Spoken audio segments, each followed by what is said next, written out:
Yani lives and works in Bandung, although at the moment she is, I think, based in Thailand. And she gave a very strange and very beautiful and quite disturbing performance here in the space last night that some of you may be lucky enough to see. I think that now we're lucky enough to have the more literal description of what the work is about, having seen a kind of evocation in performance last night. So, Yani, would you like to talk to us? Thank you, Dave. Good afternoon, everybody.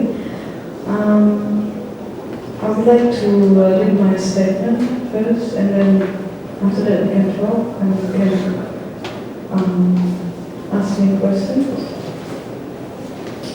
Okay, my work is called Nation for Sale.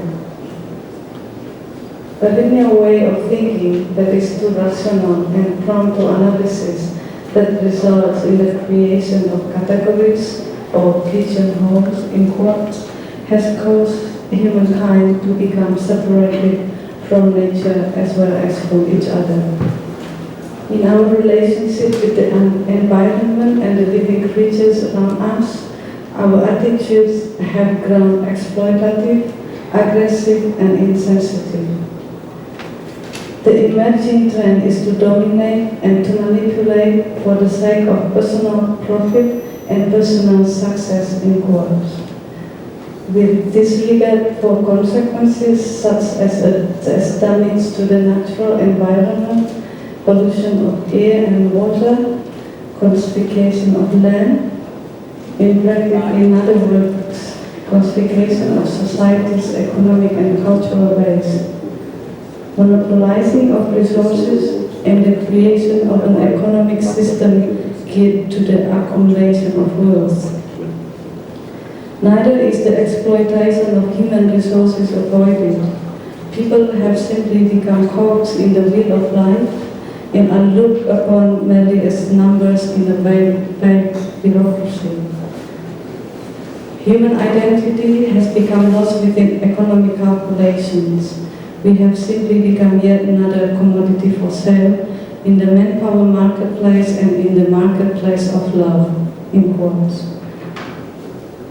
Meanwhile, education has become a project of moving towards centralization in which robots who serve the system are, in quotes, mass-produced. Adopting and imitating modern science and sophisticated technology is the present priority. Developed in bracket Western nations have become the ideal model in bracket, and as a result, whatever originates in the West is deemed to be of high quality and thus worthy of imitation. So it is not surprising to find that many among the educated class and many of the intellectuals suffer from an inferiority complex and so blindly follow Western philosophies and Western sciences, in brackets, swallowing all theories indiscriminately. Society in general is suffering deep culture shock. People smear themselves with skin lightening creams, bleach their hair, undergo operation to make their nose and eyes appear more Western, and wear leather jackets despite the tropical heat. In short, the styles of Hollywood movie stars and pop stars are imitated in earnest. And so too with lifestyles, in bracket including food and furnishings, body language, gestures and dialects, they are all imitated.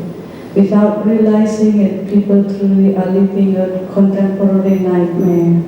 Cultural imperialism is embraced with smile.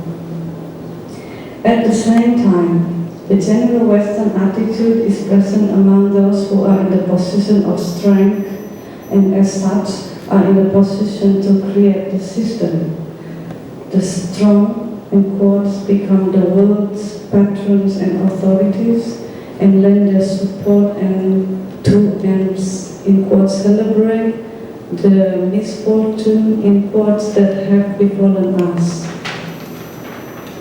All this is possible because, in quotes, unfortunate circumstances such as this are seen as the barometer that reiterates the concept of, in quotes, white supremacy.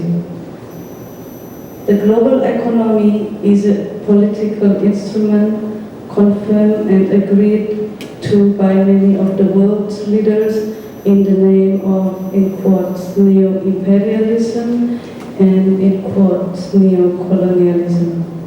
Through the disintegration of local indigenous cultures and the transferring of the factories of developed nations to, in quotes, underdeveloped nations, which then go on to desecrate the environment by exploiting cheap labor and manipulating the mass media in attempt to stimulate lust and passion and to direct public opinion.